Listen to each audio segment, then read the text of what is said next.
Alright, I'm working on a 2017 Nissan Rogue. This has the all-wheel drive. And we're going to be replacing these front control arms here, lower control arms. Let me show you what parts I've got here. So let's go ahead and open them up here.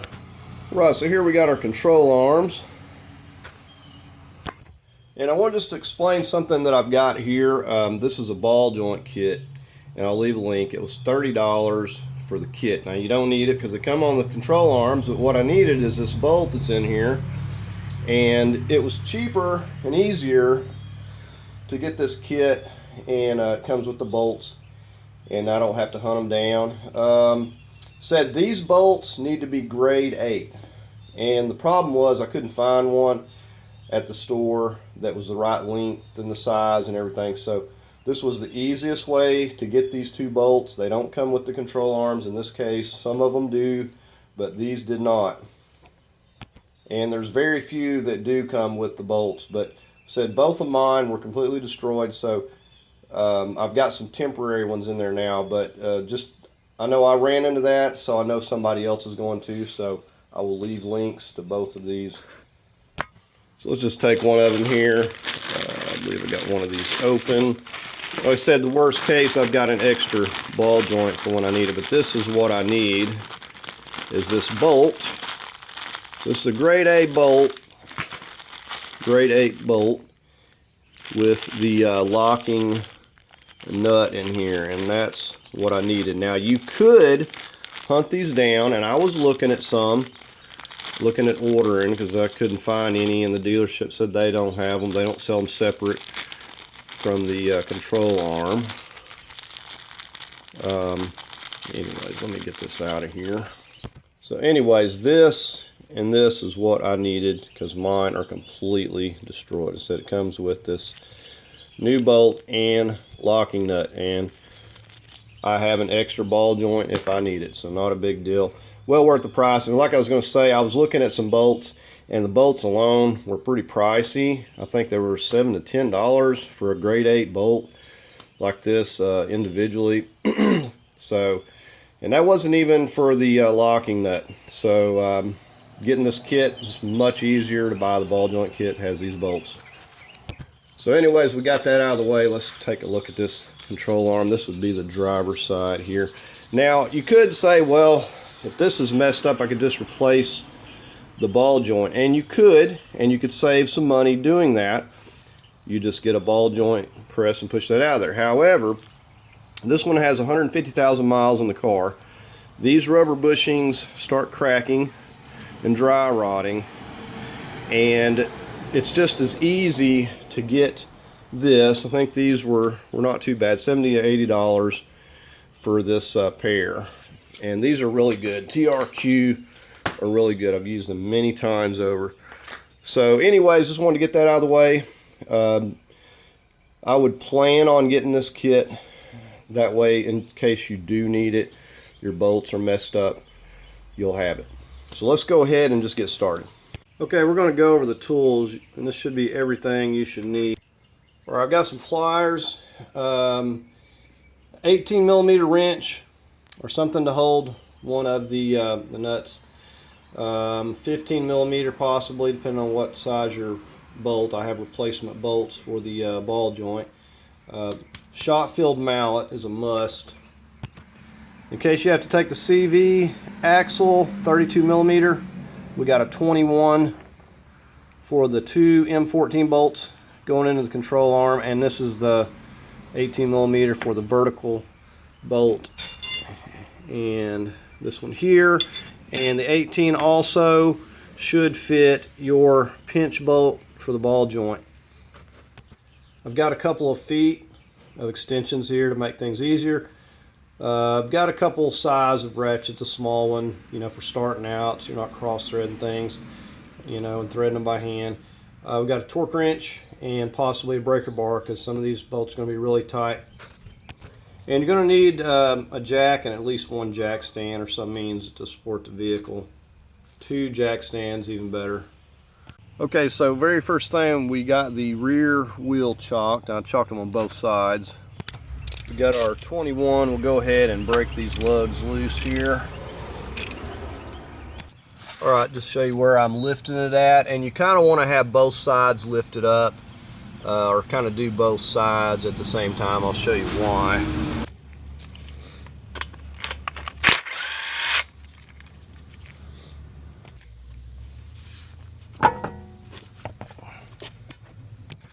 Okay, so we come in here, and first thing, you look down here, these two bolts. Well, if you notice this one right over here, this sway bar is right in the way. So we got these two, we got this one back here, vertical, and then we have this horizontal pinch bolt here, bolt head on this side, 18, and then we got the nut over here on this side. All right, so very first thing that we're going to focus on is this right here, 18 millimeter. Get that off. Now, because this is going to be under tension as you lift it, so you'd actually have to lift this up to be able to get this out. But what we're going to do is go to the other side and just take the other one loose. Okay, so we're on the other side and we have this one loose. So now we can move this, we can lift it, push it up and down. So you still may have to lift up a little bit on the knuckle to get the tension off, but once this is out, because you don't want to mess your threads up, now you can see that this drops down. You could also raise it up, I suppose, if you wanted to, but it will drop down enough there we can get access to that bolt. So this is the first one we're going to start on. So I'm just going to be using a long extension here, my impact. If you don't have an impact, you're going to have to break these loose with a breaker bar. They're going to be pretty tight here. And even if you have an impact, your impact may not handle it.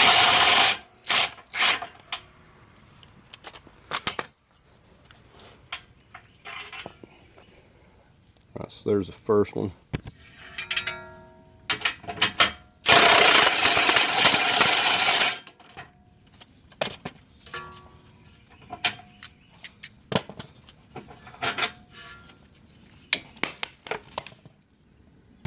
Now make sure you got a jack stand.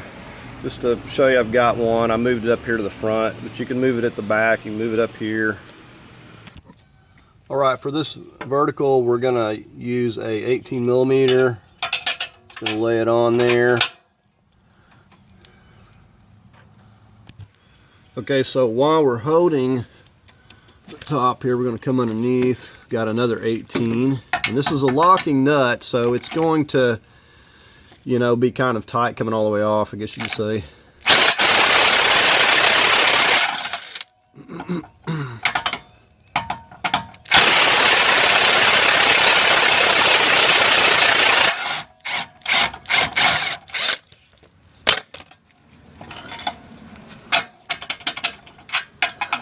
All right, so there we have that.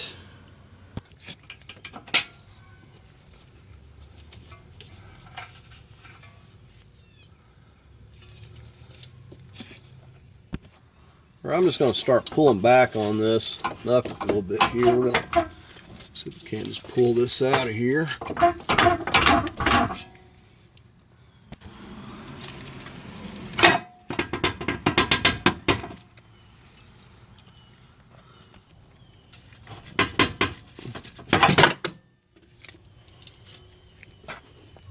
All right, it's just sort of hanging down there. All right, so I'm just going to position my 18 on the head of the bolt. All right, so I'm just going to get on this side of my 18. All right, so we have that. We should be able to push this through.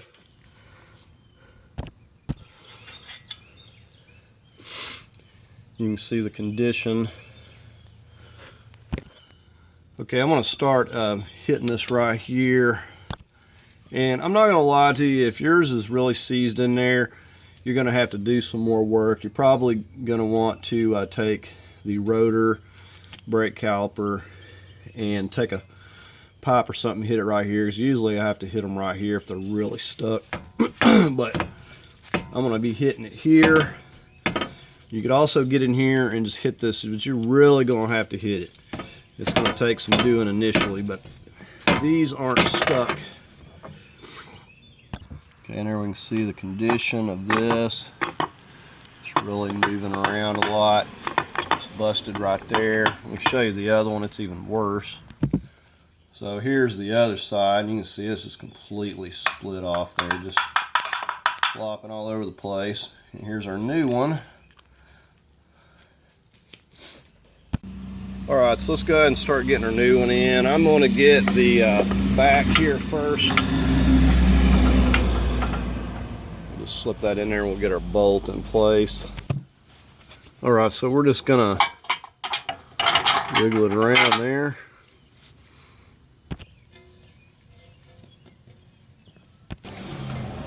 Always to make sure to get them started by hand first so you don't get them cross-threaded.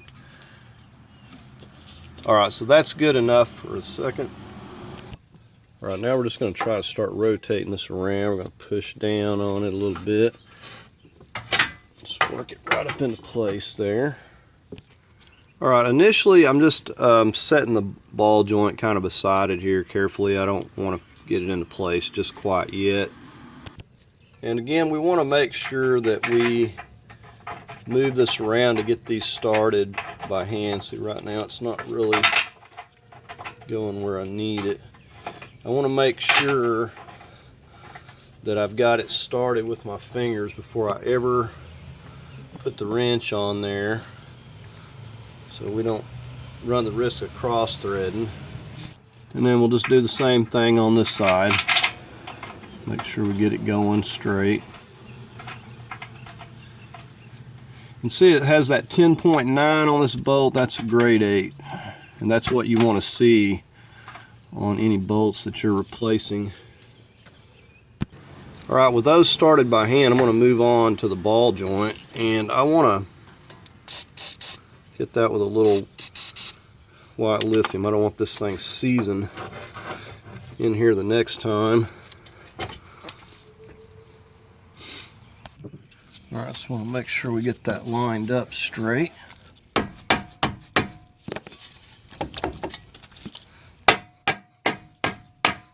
like I'm going a little bit crooked here. So if you run into that, just readjust it.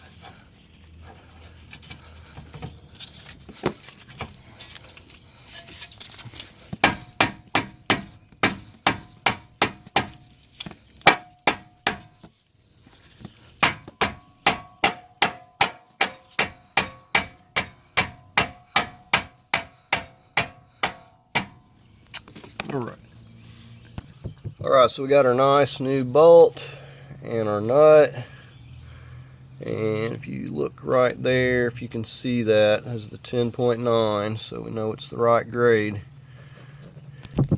Alright, so if your bolt doesn't slide through here, you may have knocked your ball joint up too far. You want to tap it back down. So this one's not going. Let's either needs to come up more or go back down.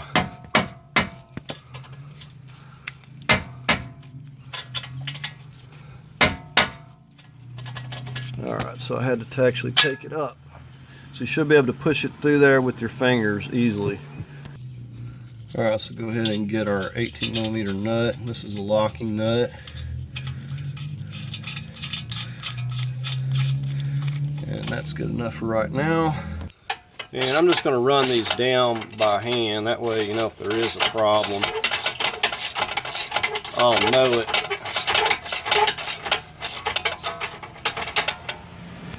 Alright, I've just got my jack position here. We're going to lift it up so we're kind of got the tire where it's setting, you know, at the normal ride height. Then we'll go ahead and start torquing them down. Okay, so I want to point something out. The other side went on perfectly fine as far as lining up the bolts, but this side was being a little more difficult. Now, if you're having difficulty, what you're going to want to do is actually, so you want to remove your CV axle nut and push it back, and you'll be able to swing this whole knuckle over. So if you're having issues with the alignment on those like me, then you'll want to do that.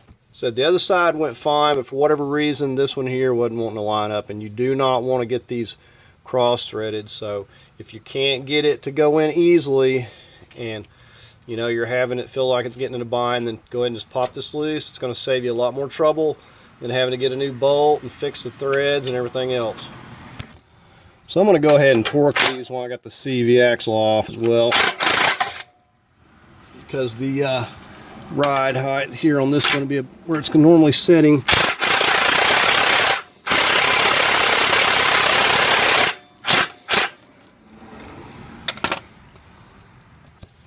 Alright, we're going to torque this one back here to 104.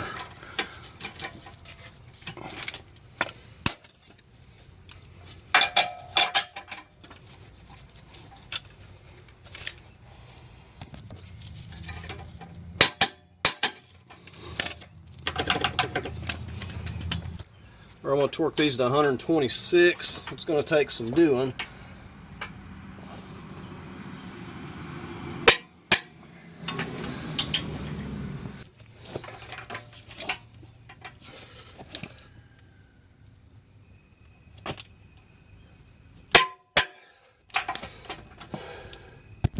Alright, so let's get the ball joint back in again.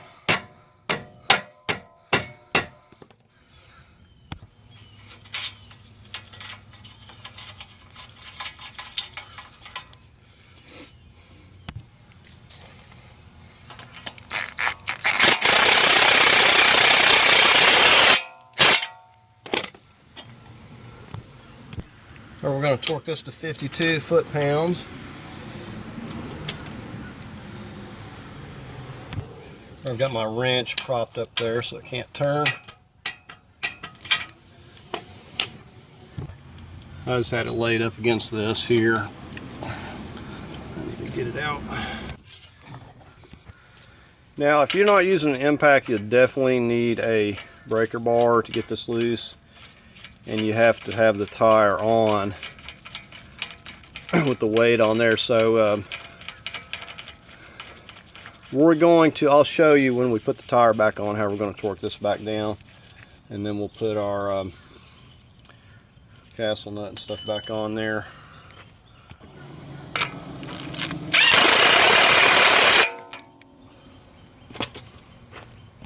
Alright, so we're going to work our stabilizer link back in place, and we kind of want to make sure that we do both sides at the same time. So we'll go over to the other side and get it in place.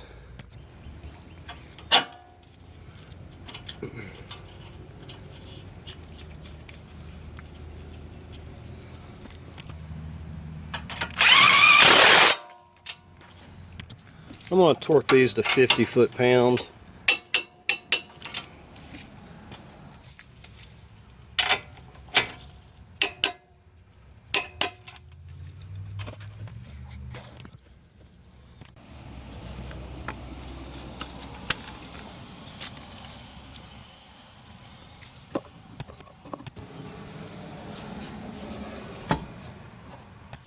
I'm only put a couple of lugs in here initially.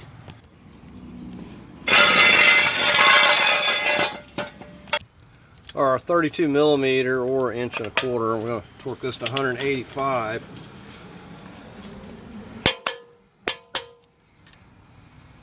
Alright, let's get it lifted back up and get the wheel back off and get our castle nut and our cotter pin.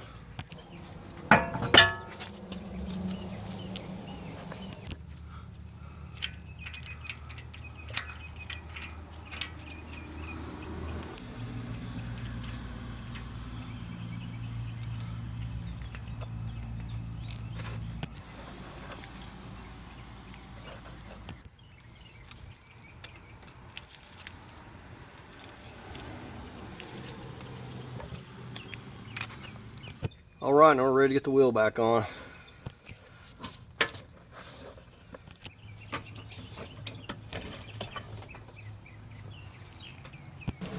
I'm going to torque these to 85 foot-pounds. And before I forget, the two bolts that are on the control arm that I was saying you don't want to get cross-threaded, those are an M14 by 1.5, because I thought I was going to have to chase them. but turns out I just ran another bolt through one of my holes and it was fine. But so that's why you want to just be cautious with those and not get them cross-threaded, and with any bolt for that matter. Alright. So that is going to do it for the video on replacing these lower control arms. The one over here on the passenger side went in much easier. I don't know why. I didn't have to take the CV loose, but I was having some alignment issues, and one of the rear bolts started to cross thread, and I thought I was going to have to chase it with a tap or something, and I didn't even have an M14 by 1.5. But I was able to get another bolt that was the same, didn't really care anything about, and I ran it back through. It actually was just the first thread that it needed to clean up a little bit. I just used this old crankshaft bolt that I had. That's why I keep all kinds of bolts, but this went in there and cleaned it out, and luckily it wasn't that bad because I was starting out really slowly, but I thought I had it in alignment, but not. So I wound up taking the CV axle out on that side. So when I run into trouble, I like to share it, because somebody else is most likely going to run into the same problem. And if you do have that problem, stop what you're doing, take the CV axle out, move the knuckle out of your way so you can get that bolt lined up in there without any issues. Like I said, didn't have the problem on the passenger side, so I didn't have to do that. So I will leave links to the control arms and the ball joint kit. Like I said, for 30 bucks to get those ball joints with the grade 8 bolts and everything is a really good deal. You're not going to find these bolts, I can promise you. I couldn't even get them from the dealership here, so most likely you are not going to find these bolts. So you want to get these ahead of time, just in case that your bolts are messed up. So I will leave links to both of those. Hopefully this video can help someone else out, and please like, share, and subscribe, and thank you for watching.